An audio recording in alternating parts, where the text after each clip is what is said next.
This is a channeled reading for the Eclipse portal on the 8th of April 2024. Basically, there has been a huge clearing, and I want to congratulate you if you are a light worker. You are, because we have lifted a lot of heavy weight baggage. This has resulted in a moving forward energy. We're going to be feeling a lot of energy that has been stuck is now lifted. We are breaking through a sort of veil that we've been holding on to, or that we've been held back by for thousands and thousands of years, collectively and individually in this incarnation wheel. So congratulations for doing this work.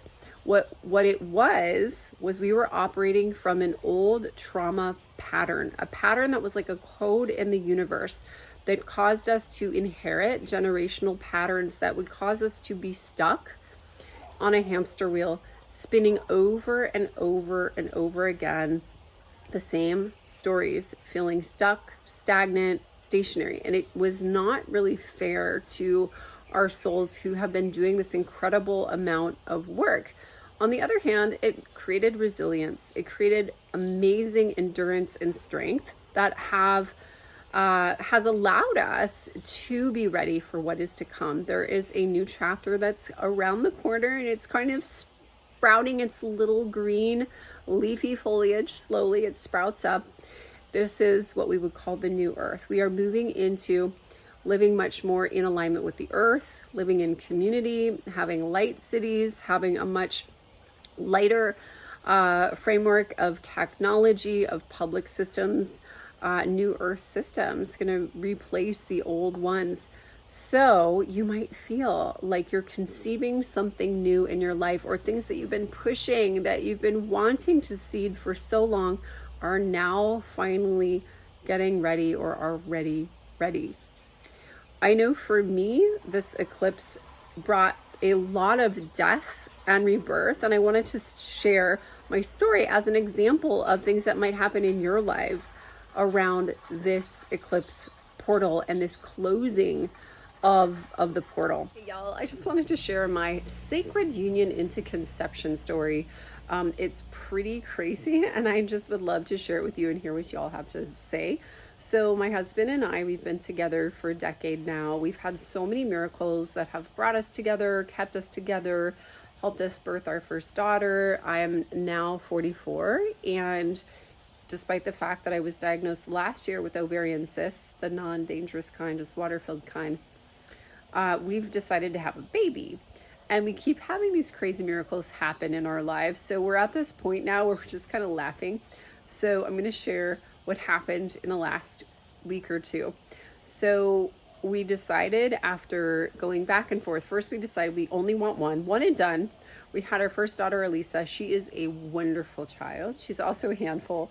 And everything from the birth, she had her cord wrapped 3 times. She was breech. It was a very high risk natural birth, home birth, birth center birth kind of thing. And it was a little traumatizing, to the point where we spent a couple of years just doing like trauma. At least I have.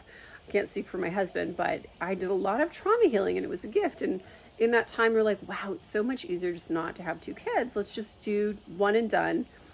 And then once the portal closed of like, okay, reproductive, like you've got to choose. You can't really, the portal is closing now. I'm 44. I wouldn't want to try to have a baby at 50, something like that.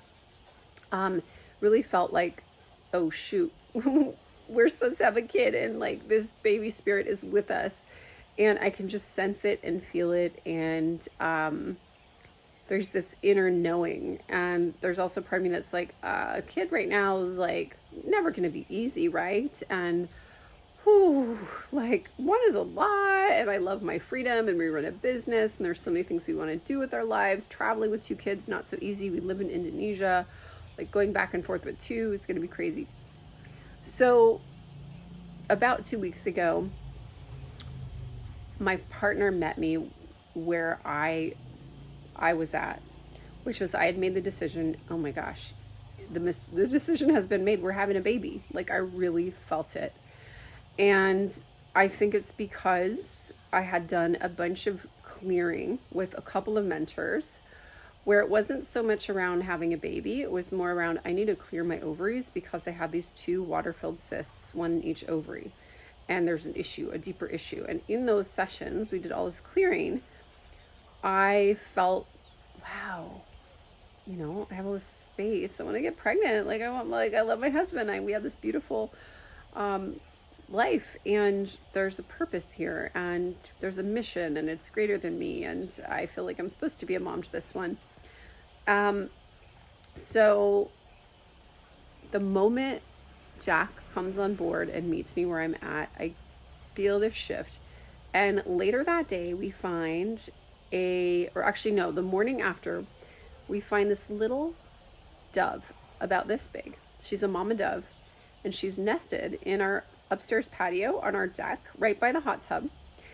And what's really crazy we had just had 2 leaks there. One was a roof leak, which then leaked again a couple days ago.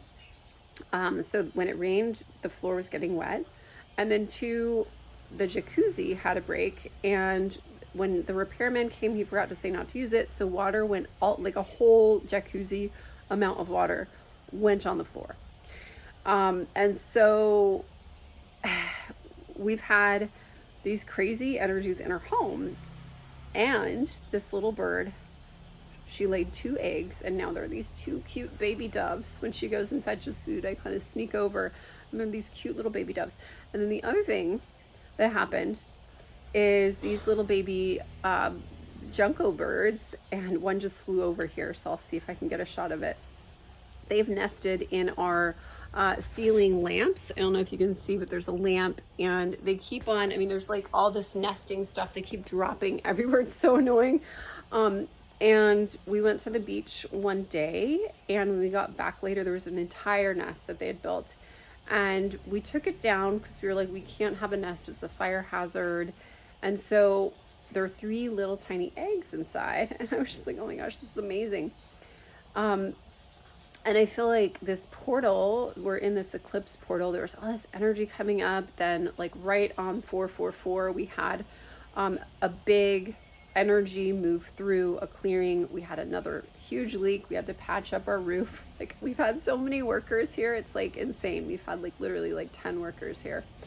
And then the crazy cool thing was, I felt like there was this dark energy that was clearing. And today we're in this newly freshly painted, we have a guest house, and in the guest house by the pool, we smelled this awful smell, and it just came out of nowhere yesterday. And long story short, the smell got really bad and strong, and I was like, we cannot wait another day. There's something dead in here. And so we got our neighbor, who happens to be really good at climbing up trees, came over and found that we had a dead, massive black bird that looked like a crane. I don't know what kind of bird. I live in Indonesia, and I don't know what kind of bird this was, but I can tell you it smelled. I can tell you it was dead.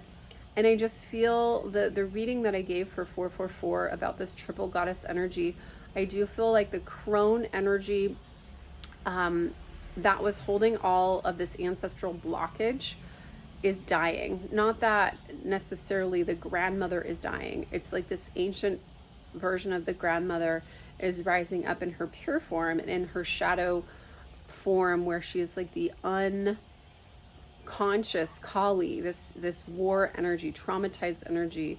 It's clearing out, and I feel like this new supportive energy that's supporting fertility of the maiden, of the new starseed children, is coming through. So I'm basically feeling that in my house there's a clearing. I feel like there's a clearing in through this eclipse portal, and that there's a lot of old black magic energy that is clearing away, that's creating space for new life and light to come through and shine onto our planet. So I'm super grateful, super excited. Thanks for joining me on this journey. Like this video if you liked it, give it a thumbs up to support, and I will see you in the next video. Namaste, namaskar.